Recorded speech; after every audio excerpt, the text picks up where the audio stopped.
Mga bata, pagtarong mo eskwela, kung paeskwelahon mo sa inyong mga ginikanan, dali mo si bugoy-bugoy.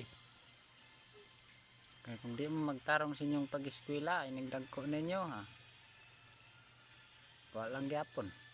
Saka na lang mo glubi og mamayabas lang gyapon yung kabalo. Mangunguma na lang gyapon mo. Uwa mo yung mayong trabaho. Sa kung paeskwelahon gani mo pagtarong, dilig laag-laag, siglig og sapa. Paminaw sa ginikanan ha, dili mo sukol. Para mga bata nga butan ha, lab na sa mga ginikanan. O kana lang guys, unta na mo'y gamay nga makuha nga kaalaman. O daghang salamat, paki-share o subscribe sa akong YouTube channel. Kana lang, daghang salamat.